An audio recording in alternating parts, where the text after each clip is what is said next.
Part 6 of Unit 11 is about the reaction quotient, Q. Alright, the reaction quotient, abbreviated with a capital Q, gives the same ratio the equilibrium expression gives, the K expression, but it's for a system that is not at equilibrium. To calculate the reaction quotient, Q, we substitute the initial concentrations of reactants and products into the equilibrium expression. So it's the same expression, same equation as the equilibrium expression.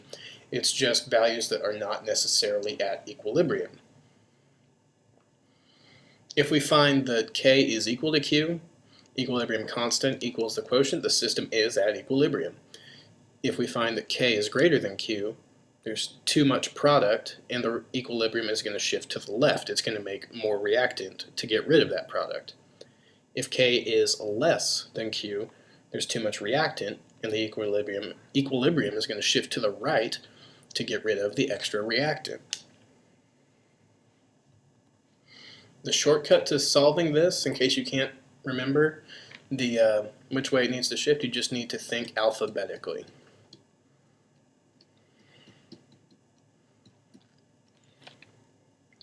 So we're going to write K and Q alphabetically. So K and Q.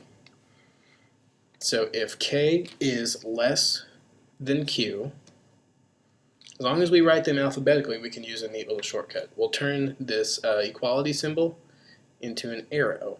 And that arrow points the direction that the equilibrium is going to shift.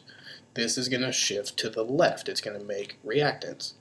If we have K and Q, and K is greater than Q, we turn this to an arrow. It's pointing to the right. That means it's going to shift to the right. It's going to make more products.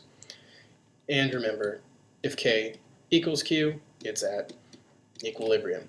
So this shortcut only works if you write K and Q in alphabetical order. Why do we even have the reaction quotient?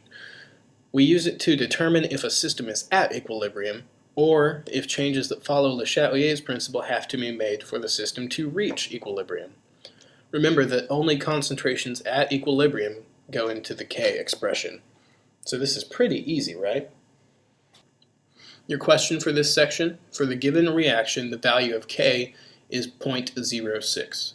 Which direction will the system shift to reach equilibrium if the concentration of nitrogen was 1.0 times 10 to the negative 5th molar, hydrogen was 2.0 times 10 to the negative 3rd molar, and the concentration of ammonia was 1 times 10 to the negative 3rd molar?